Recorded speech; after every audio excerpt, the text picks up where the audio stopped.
I bolted outside to wave the ambulance in, only to find my neighbor Eleanor Vance's SUV deliberately blocking my driveway, while inside my mum struggled for every breath. Little did I know, when this power-hungry HOA president refused to move her car for the paramedics, she was about to discover exactly who my mother really was. Comment below where you're watching from. Frankly, I never expected my quiet life in Crestwood Hills to erupt into a full-blown war zone. But then again, when you're pitted against Eleanor Vance, the most feared HOA president in the county, normal rules just don't apply. It all kicked off about 3 weeks ago. You see, I was helping my mum bring her suitcases into my house after picking her up from the hospital. She'd just had major back surgery, and her doctor stressed she needed someone watching over her for at least 2 months. As her only child, I wasn't about to let her down. "Are you sure this isn't too much trouble, honey?" Mom asked, wincing with each step as I carried her medical equipment inside. Her face was pale from the pain medication. "Of course not," I replied, trying to inject more cheer than I actually felt. Truth be told, I was worried sick about her. "The guest room is all set up. We'll get you comfortable in no time." That's when I noticed her, a woman in a crisp pantsuit, watching us intently from across the street. She sported perfectly styled blonde hair and wore the kind of fake smile that makes your skin crawl. "Who's that?" Mum whispered, noticing my fixed stare. "Eleanor Vance," I explained grimly, "HOA president and self-appointed neighborhood sheriff. Just ignore her." However, ignoring Eleanor wasn't really an option, as I'd soon find out. The very next morning, while Mum was still asleep, I discovered a bright orange notice taped squarely to my front door. "Violation. Unauthorized resident change. All new residents must be approved by the HOA board. Fine, $100 a day until resolved."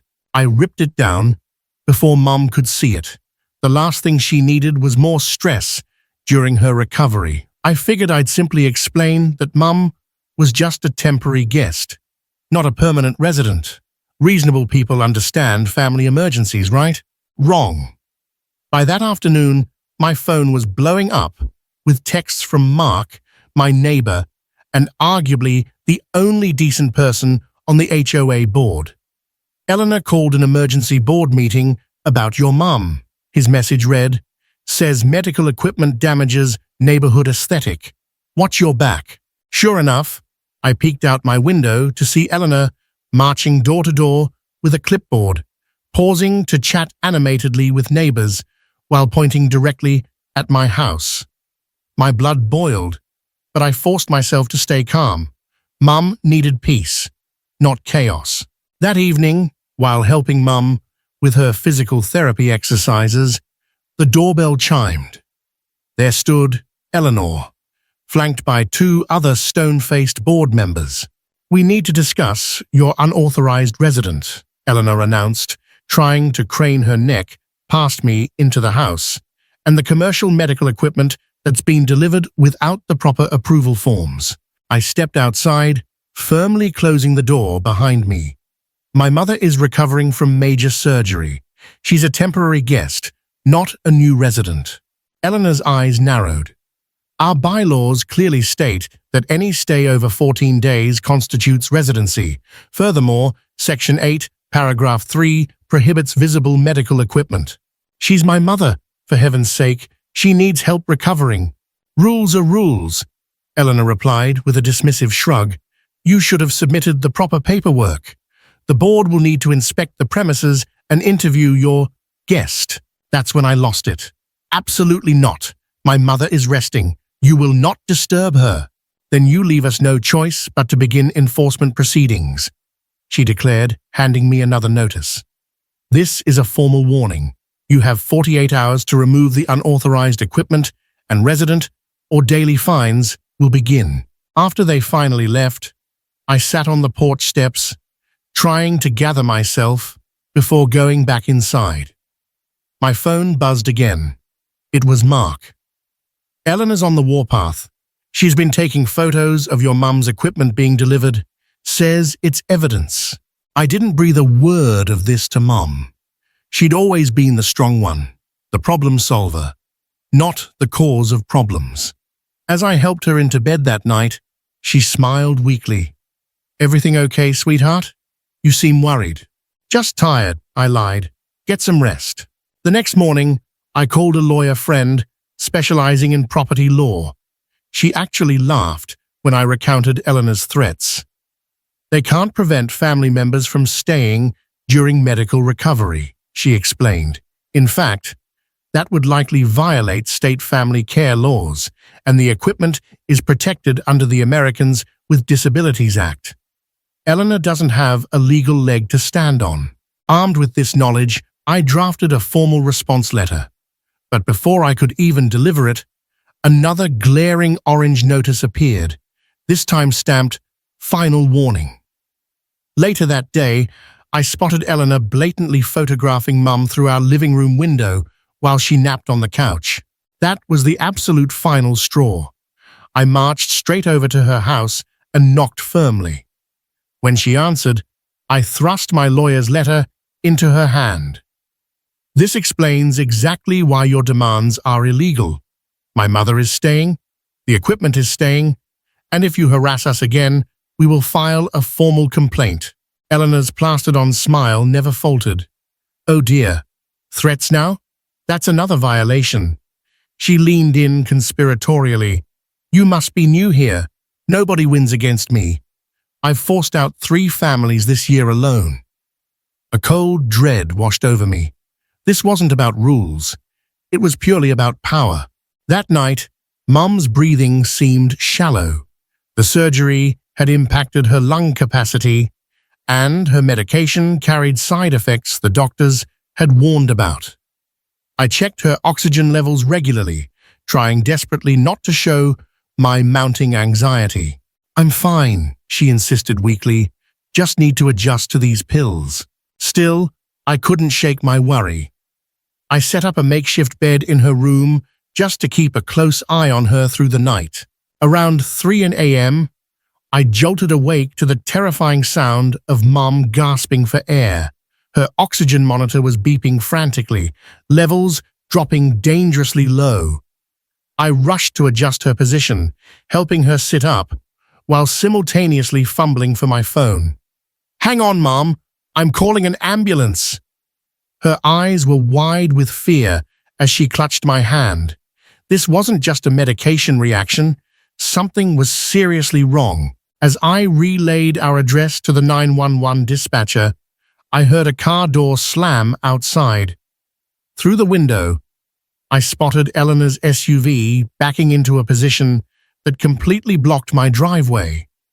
What I didn't realize then was that Eleanor had installed security cameras pointed directly at my house.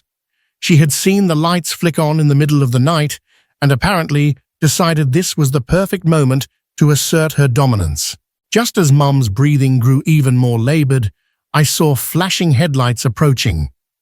The ambulance was almost here, but how would they possibly reach us with Eleanor's hulking SUV obstructing the only direct path to our front door? Little did I know, this was just the beginning of a battle that would shock our entire community and reveal a secret about my mother that even I hadn't fully grasped until that very moment. That Thursday night began ordinarily enough. I was making dinner while Mum rested on the couch, her breathing machine humming softly nearby. The pasta was almost ready when I heard it, a strange, desperate gasping sound from the living room. "Mom?" I called out, quickly turning down the stove. When I rushed in, my heart nearly stopped. Mom's face had turned a terrifying shade of gray, her hands clutching her chest as she struggled for air. "Can't breathe," she wheezed, her eyes wide with panic. My fingers trembled as I grabbed my phone and dialed 911. "My mother can't breathe. She had heart surgery last month. Please hurry." The dispatcher's calm voice was a lifeline. "An ambulance is 6 minutes out. Is she conscious? Can you get her into a sitting position?" I propped Mum up with pillows, staying on the line. Her breathing worsened with each passing second. Those 6 minutes felt like an eternity. "They're on their way, Mom. Just hold on," I whispered, clutching her hand. Finally, I heard sirens approaching in the distance. Relief washed over me. "I'm going to guide them in," I told Mom, squeezing her hand before dashing towards the front door. I flipped on all the outside lights and ran down the driveway, ready to wave the ambulance in. That's when I saw it, and my blood ran cold. A massive black SUV was parked sideways, completely blocking my driveway entrance. I recognized it instantly, Eleanor's brand new Escalade. The ambulance slowed as it turned onto our street, lights flashing. However, the driver looked baffled when he saw the blocked entrance. He pulled over to the side of the road, about 50 yards from my house. "Over here," I shouted, waving frantically. "My mom's inside. You'll have to park there and bring the stretcher." The paramedics leaped out, grabbing their gear. "Why can't we pull in?" one of them asked, clearly perplexed. "Someone's blocking my driveway," I explained, already storming towards Eleanor's house next door. "I'll get them to move it now." I pounded on Eleanor's door with both fists, completely disregarding her precious noise regulations. "Eleanor, move your car immediately. There's an emergency." After what felt like an agonizingly long wait, the porch light flicked on. Eleanor appeared, clad in a silk bathrobe, hair in curlers, a face mask half peeled off. Under normal circumstances, her appearance might have been comical, but right now it was infuriating. "Do you have any idea what time it is?" she hissed.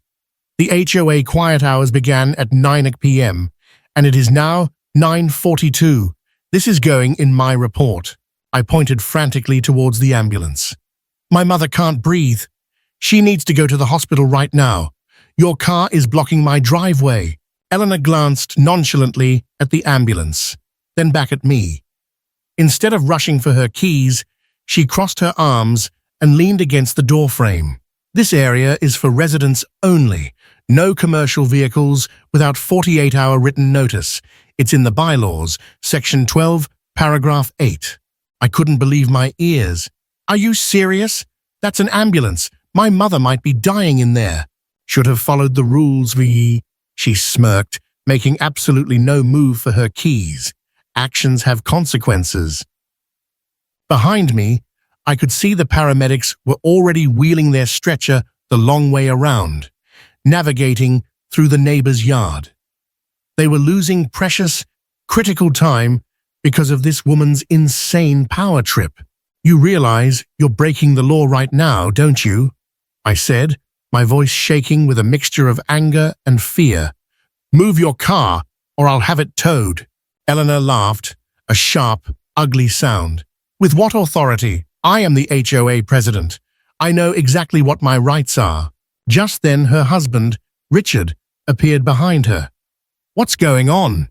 he asked, his expression turning concerned when he spotted the ambulance. "Their unauthorized resident is having some sort of episode," Eleanor said with a dismissive wave, "and they're demanding I move my car, which is parked perfectly legally." Richard's eyes widened. "Eleanor, that's an ambulance. Just give me the keys." "Don't you dare," she snapped back. "This family has violated 3 separate HOA regulations. They need to learn." I didn't have time for this. The paramedics had reached my front door. I ran back to help them get to Mom. Inside, they were already placing an oxygen mask over her face. Her lips had a bluish tint that absolutely terrified me. "BP's 170/100, pulse ox 82, one paramedic called out. "We need to transport now." "The driveway's blocked," his partner confirmed grimly. "We'll have to carry her to the rig." I watched helplessly as they transferred Mum to the stretcher. Each ticking second felt like it was stealing more of her life away. As they carefully navigated the front steps, I saw Eleanor had followed me. Unbelievably, she stood on my lawn, clipboard in hand, actually writing something down. "This medical transport wasn't approved by the board," she announced loudly. "Furthermore, your garden gnome violates Section 5 of the Lawn Ornament Guidelines." One of the paramedics shot her a look of pure disbelief as they struggled to wheel the stretcher across the uneven grass, dodging sprinkler heads. "Lady, someone's life is at stake here," he said sharply. "Rules are rules," Eleanor insisted, stepping directly into their path. "I'll need to see some identification before you remove a resident from the premises." That's when Mum's eyes fluttered open again. Just briefly. Despite her critical condition, she reached weakly for her purse, which I'd thankfully grabbed before leaving the house. "Ma'am, we need to go, now," the paramedic insisted, trying to maneuver around the obstruction that was Eleanor. "Show them," Mum whispered hoarsely to me, her eyes flicking towards her wallet. Confused, I unzipped her purse and pulled out her ID wallet. When I opened it, I froze. There, nestled next to her driver's license, was a familiar gold badge, one I'd seen countless times growing up, but had somehow completely forgotten to mention to anyone in this neighborhood. As Eleanor planted herself firmly in front of the stretcher, complaint form practically brandished like a weapon, I stepped forward. "Eleanor, meet my mother," I said, holding up the badge so it glinted in the flashing ambulance lights. "Chief Helen Riley, Metro Police Department." The paramedic's eyes widened instantly in recognition. Eleanor's jaw dropped. "Chief Riley?" one of the paramedics, Dave, said, sounding awestruck. "From the South District?" Mum managed a weak nod as they finally reached the ambulance. "Why didn't you say something?" Dave asked me quietly as they carefully loaded her in. "I didn't think I needed to announce my mother's occupation for her to receive emergency medical care," I replied, loudly enough for Eleanor to hear clearly. Dave immediately grabbed his radio. "Dispatch, be advised, we are transporting Chief Riley to Metro General. Request police escort." Back on my lawn, Eleanor stood frozen, the color completely draining from her face as the gravity of the situation clearly sank in. Obstructing emergency services was serious enough. Doing it to the city's chief of police was potentially career-ending, if not worse. As I climbed into the ambulance beside Mum, I caught one last glimpse of Eleanor's face through the closing doors. For the first time since I'd moved in, she looked utterly terrified. The ambulance pulled away, sirens wailing, and I held Mum's hand tightly as the oxygen slowly began to bring some color back to her face. But even as I focused on her, one thought kept hammering in my mind. This wasn't over. Not by a long shot. As we sped towards the hospital, I saw flashing blue lights in the distance, rapidly converging to meet us. The police escort arriving. Mum squeezed my hand weakly. "Did you see her face?" Mum whispered from behind her oxygen mask. "Or when she realized?" I nodded, amazed Mum could even think about that right now. "Just rest, please." Mum shook her head slightly. 27 years. Enforcing the law. Never thought I'd need to fight for my own emergency care. Dave checked her vitals again. "BP's coming down, Chief. Try not to talk, okay?" As we merged onto the highway, now flanked by police cruisers, I couldn't help but wonder what awaited us back home. Would Eleanor apologize? Would she face real consequences? Or was this just the opening salvo in a war I never wanted to fight? My heart pounded relentlessly as the paramedics struggled to maneuver the stretcher around Eleanor's giant SUV. Mom's face was turning a frightening shade of blue. Every wasted second could mean the difference between life and death, yet this woman stood there, arms crossed, like a stubborn gatekeeper. "You need to move your car right now," I shouted again, my voice cracking under the strain. Eleanor lifted her chin defiantly. "I told you already. This is a private community. All emergency services need prior approval from the board." One of the paramedics, the tall guy named Dave, stepped forward trying to reason with her. Ma'am, we're responding to an emergency call. It's actually against the law to block emergency vehicles. And it's against our community bylaws to have unauthorized residents, she shot back, incredibly pulling out her phone. I'm documenting everything for our records, and the board will review this entire incident. I wanted to scream. My mother was visibly deteriorating, and this woman was taking pictures for some ridiculous HOA meeting. The other paramedic was urgently checking Mom's oxygen levels, his expression grim. BP dropping. We need to move now, he urged his partner. Then, amidst the chaos, Mom's eyes fluttered open. Even struggling for breath, she possessed that familiar look I'd seen her wear my whole life, the one that broadcast she wasn't going down without a fight. She weakly raised a hand, pointing towards her purse, which I'd thankfully grabbed in the rush. What does she want? Dave asked, already preparing to lift the stretcher regardless of the obstruction. I frantically dug through Mom's purse, unsure what she needed. Mom, we need to get you to the hospital right away. Her fingers weakly formed a gesture I recognized instantly from childhood. She was miming opening a wallet. That's when it clicked. I pulled out her wallet and flipped it open, revealing her badge and ID. Check. ID, she managed to whisper before her eyes closed again. Meanwhile, Eleanor was now filming with her phone, providing a loud narration. As you can see, board members, they're delaying medical transport to argue about unauthorized residency. This is exactly why we need stricter enforcement. I stepped directly in front of her camera, holding up Mum's police badge and ID so she couldn't possibly miss it. This, I announced, my voice ringing with newfound authority, is Chief Helen Riley of the Metro Police Department, my mother, the person whose emergency medical care you are blocking right now. The phone lowered slowly as Eleanor's mouth gaped open. Chief, you're making that up. Dave, the paramedic, glanced at the badge and immediately grabbed his radio. Dispatch, be advised, we are transporting Chief Riley, requesting immediate clearance to Metro General and notification to the department. The radio crackled back almost instantly. Copy that, Unit 12. All units be advised. Chief Riley requires emergency transport. Officers en route to your location. The transformation was instantaneous.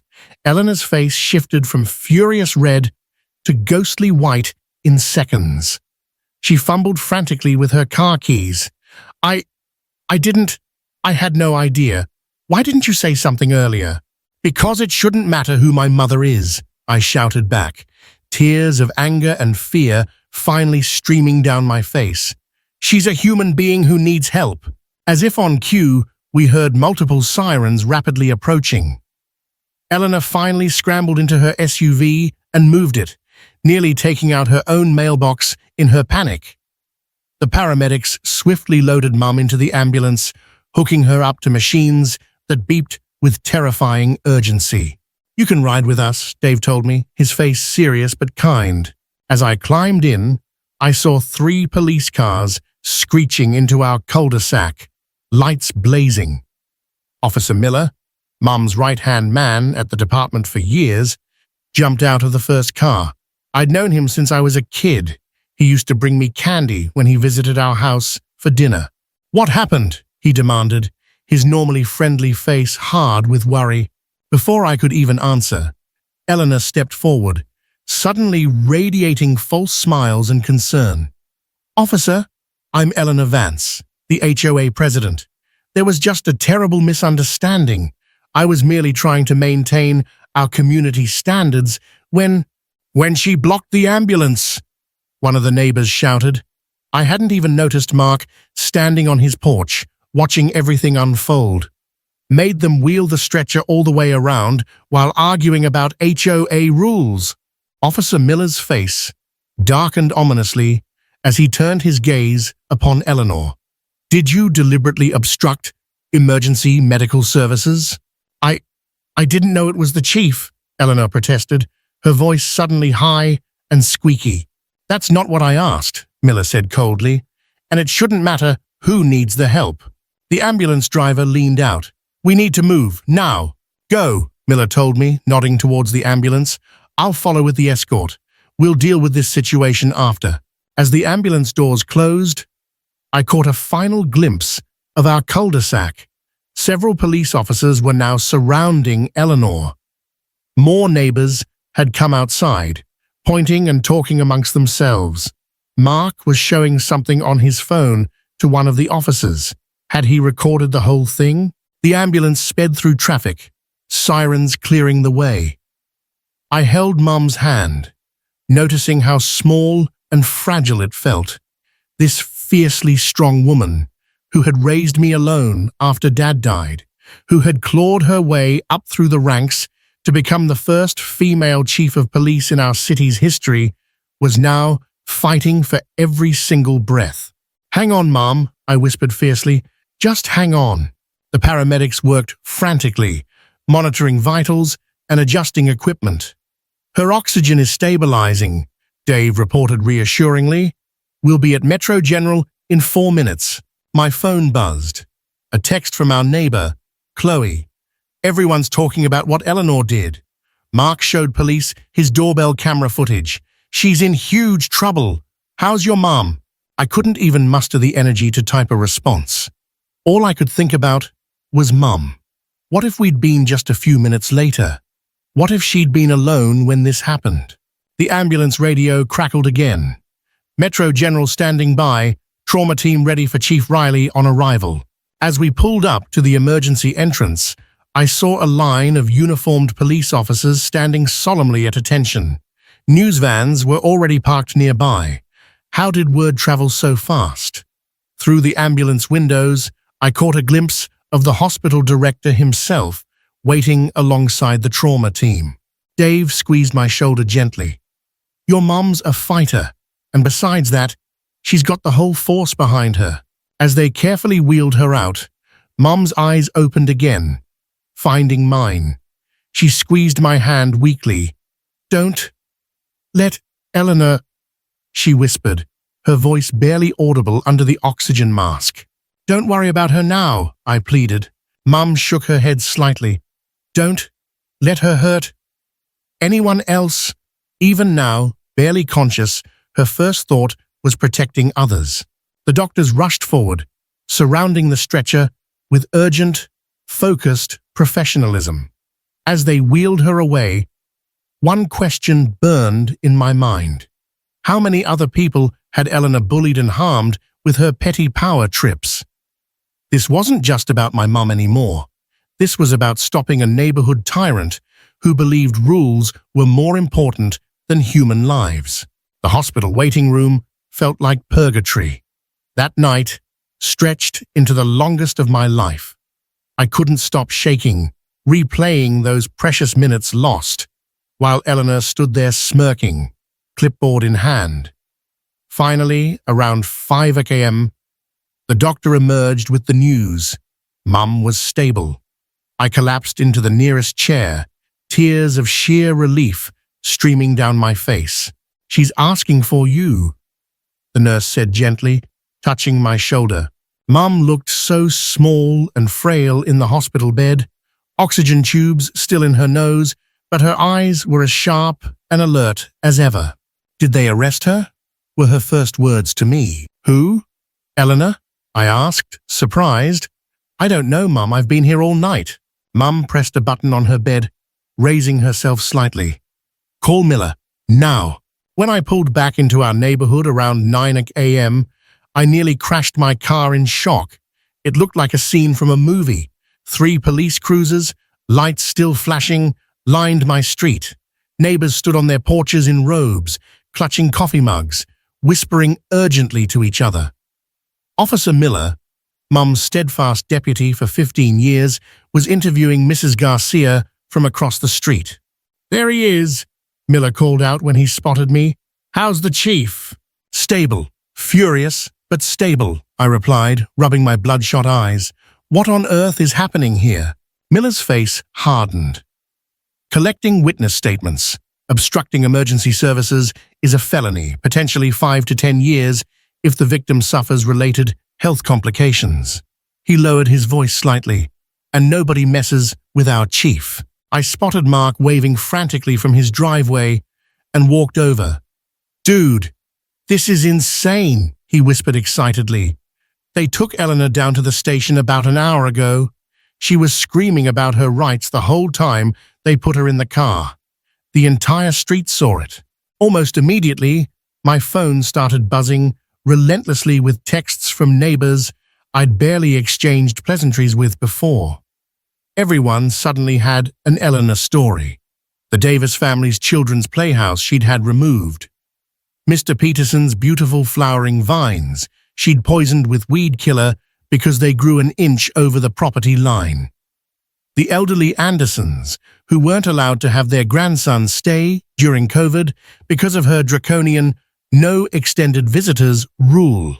I was just heading inside when a sleek silver Mercedes pulled up abruptly. Richard Williams, Eleanor's husband, jumped out, looking pale and like he hadn't slept in days. Please, he pleaded, blocking my path. Can we just talk? 5 minutes? Reluctantly, I let him in. Richard perched awkwardly on the edge of my couch, nervously twisting his wedding ring. Look, he began, his voice strained. Eleanor, she's been on the HOA board for 8 years. She gets overzealous sometimes, but she's not a bad person. His voice cracked. They're talking about pressing criminal charges. Our kids are terrified. Can't we resolve this somehow without destroying our family? I thought about Mum, lying in that hospital bed, potentially facing long-term complications, all because his wife couldn't be bothered to move her car for 30 seconds. Your wife nearly killed my mother over a power trip, Richard. Frankly, tell me why I should help her. Richard's shoulders slumped in defeat. I know, it's terrible. The HOA, it's her whole identity. She's worked so hard, she says, to keep property values up. He pulled out his phone. Believe it or not, she recorded everything last night. She truly thought she was in the right. He played a video clearly showing Eleanor's perspective as I banged on her door. You could distinctly hear the ambulance sirens, me shouting about the emergency, and Eleanor's smug, self-righteous voice saying, should have followed the rules. This is evidence against her, you realize that? I said, stunned by how damning it actually looked from her own camera. I know, he sighed. I wanted you to see she wasn't hiding anything. She genuinely believed she was just enforcing the rules. Just as Richard was leaving, another car pulled up. A sleek black Audi with vanity plates reading HOA LGL. Arthur Hayes, the association's attorney, practically sprinted to my door. Thank goodness you're home, he said breathlessly, not bothering to wait for an invitation before stepping inside. The board has called an emergency meeting. We had absolutely no idea about your mother's position. Everyone wants to express their deepest apologies, of course. My mother nearly died, I stated flatly, cutting him off. Hayes winced visibly. I understand completely, but perhaps we can come to an arrangement? Something that satisfies everyone without messy court proceedings? The HOA is prepared to waive all fees, naturally, remove all complaints from your record, and… My phone rang, interrupting his frantic spiel. The hospital. My heart momentarily stopped. Hello? I answered, turning away from the lawyer. Your mother's asking for her laptop and files, the nurse said cheerfully. Says she has work to do. Relief washed over me like a tidal wave. Tell her to rest. I'll bring them later. I turned back to Hayes, who was now staring intently at the photos on my mantelpiece. Mum in her full uniform, receiving commendations, standing shoulder to shoulder with the mayor. That call was the hospital, I said, watching the color drain from his face as comprehension dawned. You know, Mr. Hayes, what's particularly interesting about emergency service obstruction cases? When they involve public officials, federal charges can potentially apply. His face went positively white. Perhaps, perhaps the HOA could establish a new emergency vehicle access protocol, named in honor of your mother, and of course, a formal public apology from the entire board. I showed him firmly to the door. The board meeting is tomorrow at 7 p.m., right? I confirmed. We'll be there. After he practically scurried away, I sat on the porch, watching the police finally finish collecting statements. Mrs. Garcia brought over some homemade soup. The Davises offered to mow my lawn. Mr. Peterson dropped off a casserole. "We never knew your mother was Chief Riley," Mrs. Garcia exclaimed. "Such an important woman. And that Eleanor—" She clicked her tongue disapprovingly. My phone lit up with a news alert. HOA president arrested after blocking ambulance, responding to police chief. Just then, reporters began appearing at the end of our street. I realized this situation was about to explode far beyond just our neighborhood. What would Mum want me to do? Fight relentlessly for justice, or perhaps show a measure of mercy to a woman who had shown absolutely none to us? Walking into the community center the next evening, I felt every single eye in the room turn towards us. The space was packed wall to wall with neighbors, many of whom I'd barely spoken to before. Mum, despite looking pale and still moving stiffly, insisted on wearing her full police uniform. She gripped my arm tightly as we made our way to the front seats clearly reserved for us. "Are you sure you're up for this?" I whispered, noticing the slight tremor in her hand despite her steady steps. "After what she did? Wild horses couldn't keep me away," Mum replied, her voice surprisingly strong. At the front table sat the entire HOA board, including Eleanor, who steadfastly refused to make eye contact with anyone. Her usually immaculate hair looked unwashed, and dark circles shadowed her eyes. The board's attorney, a Mr. Evans, kept whispering urgently in her ear. Across the room, Mark gave us a supportive wave. Since that fateful night, he'd stopped by daily to check on Mum, and had impressively gathered signatures from nearly every household demanding this emergency meeting. The interim board president, Robert Green, called the meeting to order with a few nervous taps of his gavel. "We are here tonight," he began, clearing his throat, "to address the incident from last Thursday night involving Chief Riley and board member Eleanor Vance." Mum squeezed my hand as her name was mentioned. "Before we begin formal proceedings," Robert continued, "I want to inform everyone present that 3 board members, including myself, only learned the full details of these alarming events within the past 48 hours. Murmurs of surprise rippled through the crowd. I hadn't expected the board itself to fracture like this. We'll hear first from the daughter of Chief Riley, who will explain what happened from her perspective. I stood on legs that felt decidedly shaky and faced my neighbors. "Last Thursday," I began, my voice trembling slightly at first, "my mother stopped breathing properly. I called 911.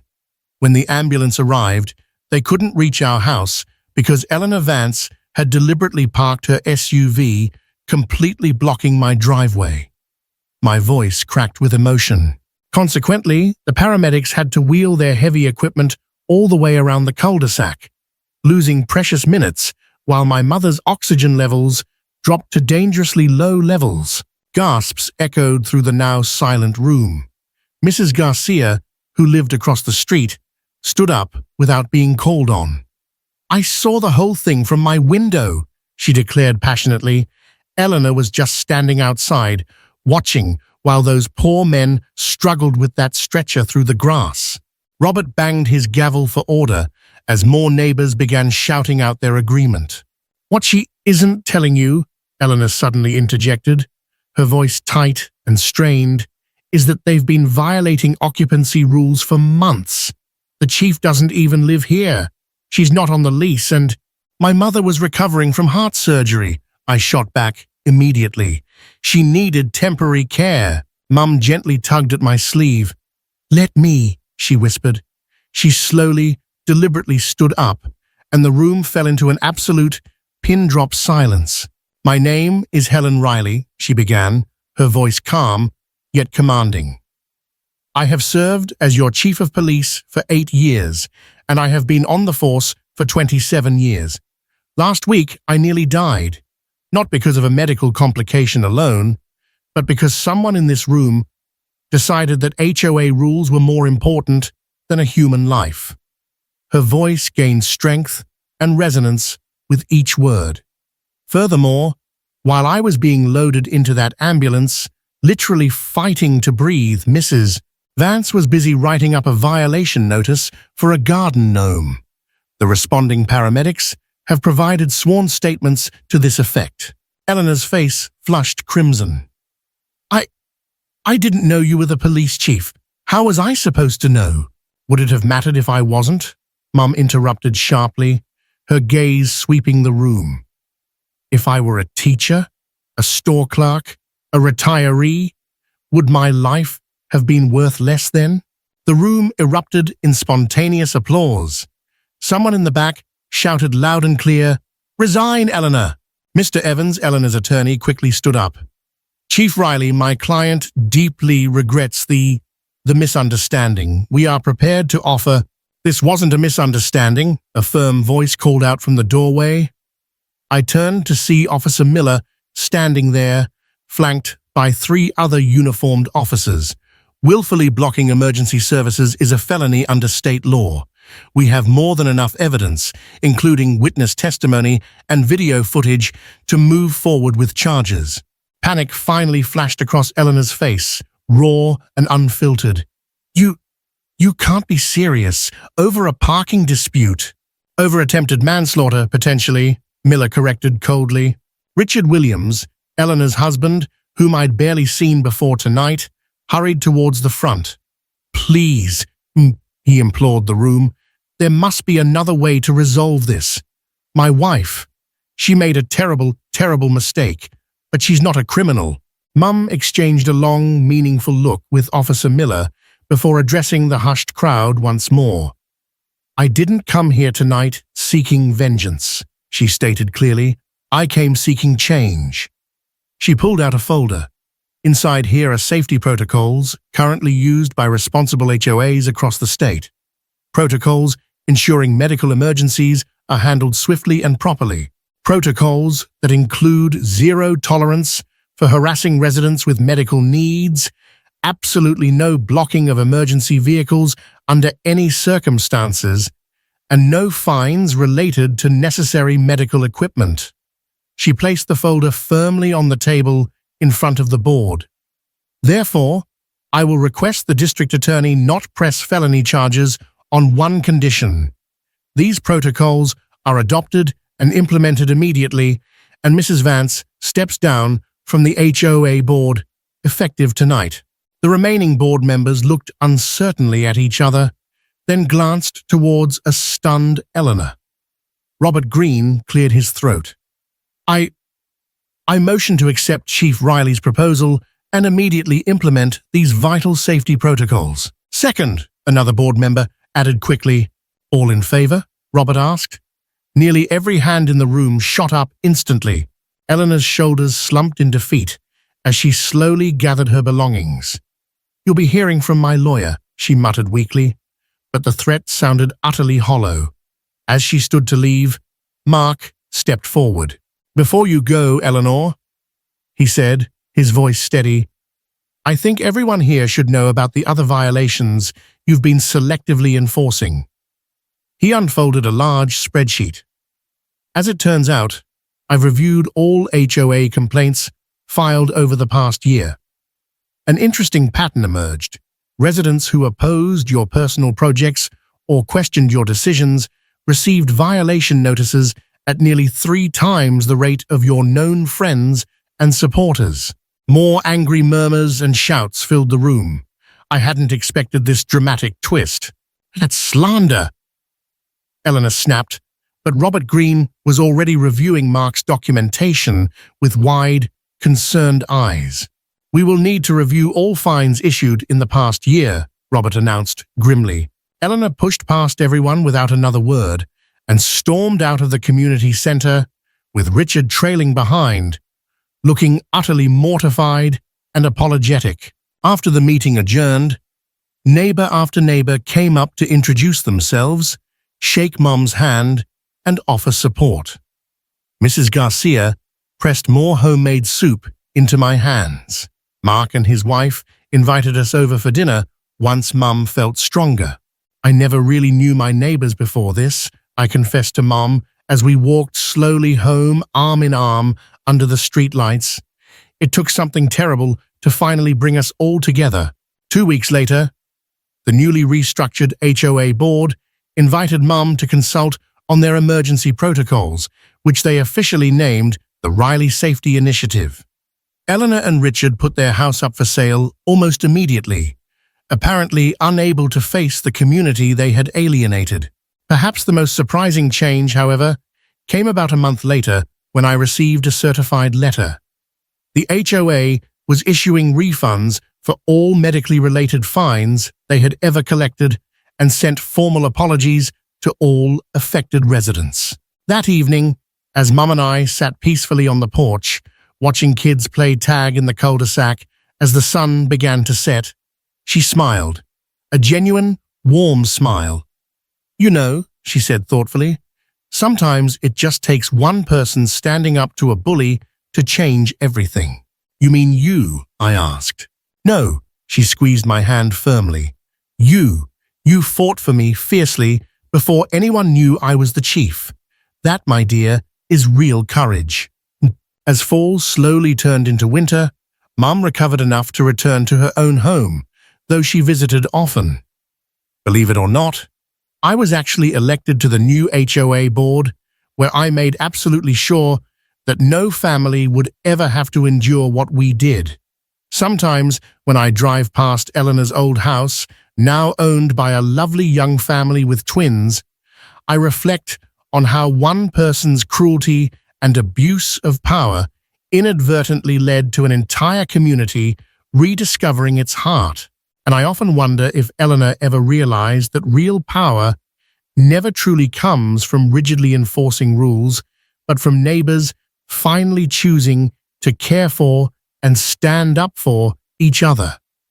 This story powerfully illustrates that true community strength lies not in strictly adhering to rules, but in compassion, empathy, and the willingness to stand up against injustice, especially when power is being abused. Rules should serve humanity, not the other way around. And sometimes it takes a crisis to remind us of the importance of looking out for one another.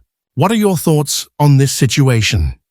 Have you ever dealt with an unreasonable HOA or seen a community come together like this? Let us know in the comments below. And if you enjoyed this story, please give it a like and subscribe to the channel for more content.